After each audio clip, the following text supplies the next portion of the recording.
As a starter for the first time in his career. He helps the Spurs get their 6th consecutive win tonight. 126-113 over Golden State. For Doris Burke and George Sedano, Dave Pash. SVP, Sports Center, take it away.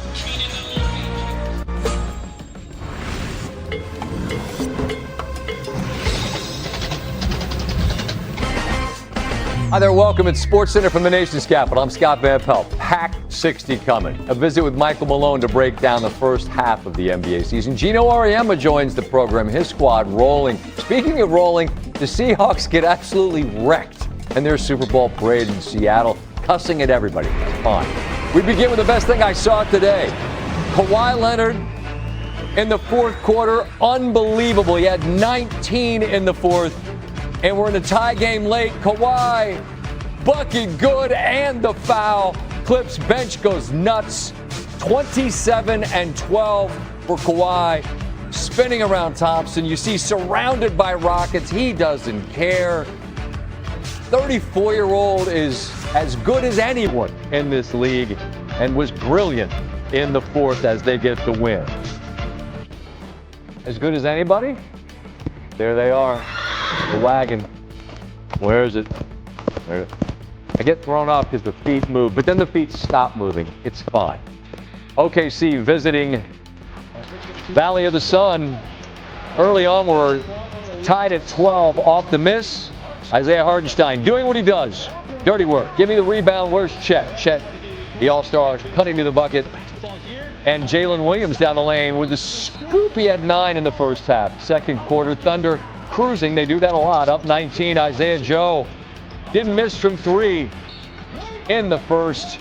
He had 15 first half points. And Oklahoma City is up 23 at the half on the road. Jalen Williams behind the back mid-range game.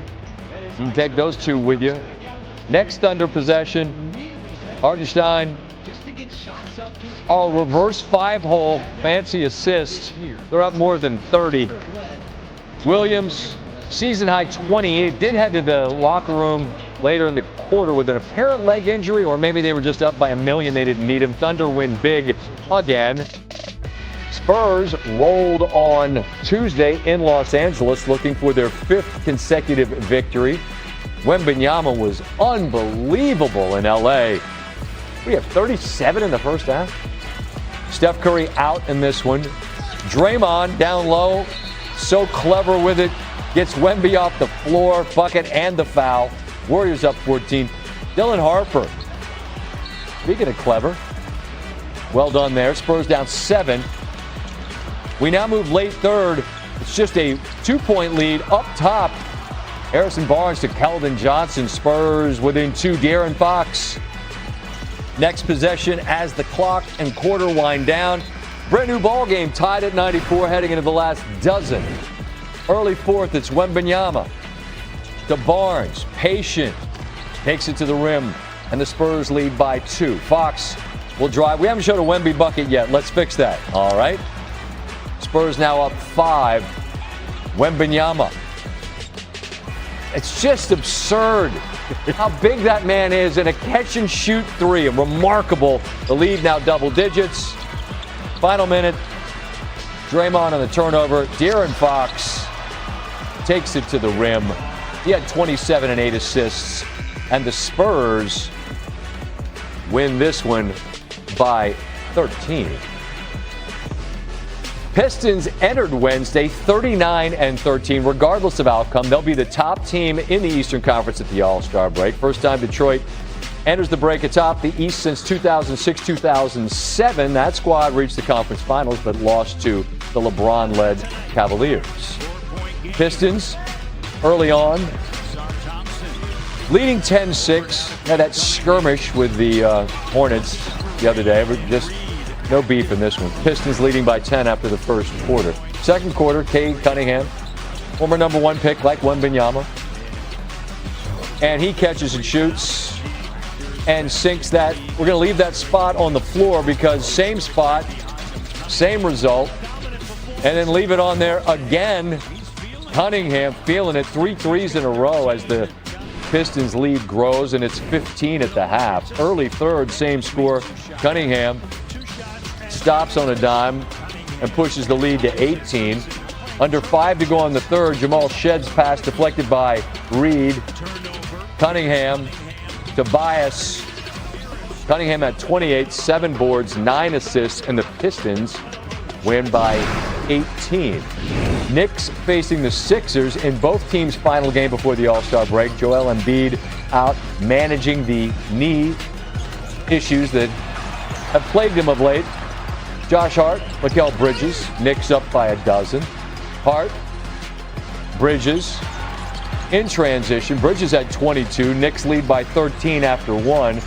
Karl-Anthony Towns, Jose Alvarado, new guy. Catch and shoot 3. That's good. Knicks up big.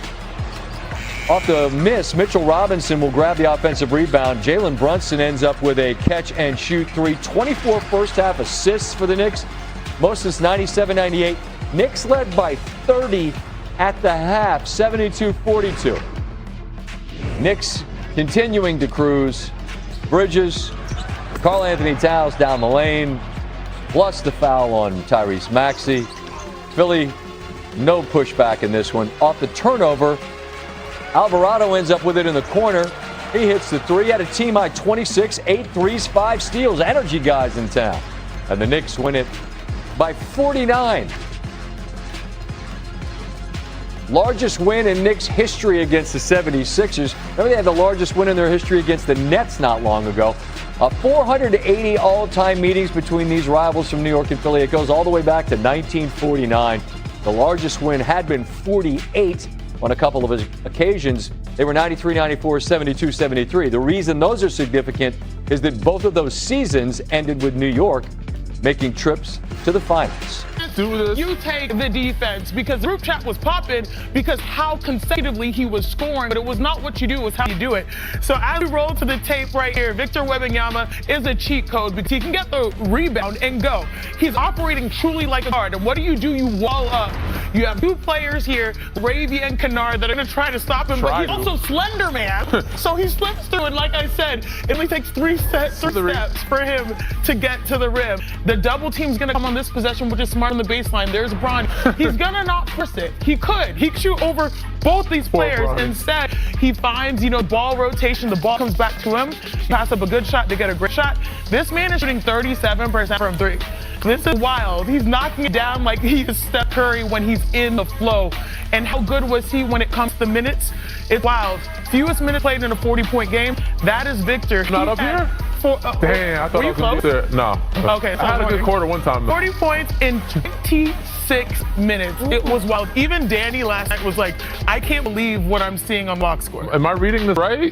25 and 8 minutes? Doesn't make any sense. I'm like, that can't be possible. What about defense, though? We're going to go over to defense because this is where I think he's the most effective. I know he scored at a high clip, but there's things you can teach in the basketball world. There's one thing you can't teach now. You know what that is? Size. 7'4". You can't teach that. You can't teach height. Sorry, short kings out there. But he can cover ground from anywhere on the floor. He can guard 1, he can guard 2, he can guard multiple people. Takes away the floater. He's looking about. Takes away the pass. Takes away the lob. Size matters. Length matters. He can get deflections anywhere in the court. He can recover so quickly. On the second clip, same thing. Look where he's at. Look how far he's off Jackson Hayes. He can guard Jackson Hayes and get out to a shooter if he needs to. Pick and roll, pick pop, whatever he's covering. I think they're going to swing here. He's in the paint from right here. Look how much ground he covers. Rui gets 2 dribble pull up. Look at this length right here. Side, hand, big hand. Rui can see the rim because he's 7'4" with an 8-foot wingspan. He can cover a lot of ground, and that's what makes him so impactful defensively. And you can see the difference of him on and off the court. 39.9%, lowest in the NBA. And when he's off the court, the 6th highest in the NBA, 48.8%. When he's not on the court. So yeah, on both ends of the floor, this was truly a masterclass. Yeah, absolutely. In a short amount of time too. And I love the way that when Victor after the game, he said, we have had to play down to our competition, to play down to lesser teams. And I know it's easy to say, okay, the Lakers were without their big 3. Of course, the Spurs were supposed to make this kind of statement. Not always. This can be a trap game. Tim, you were there. You were listening to what Victor was saying post-game. And I don't know about you, but listening to him, watching what we saw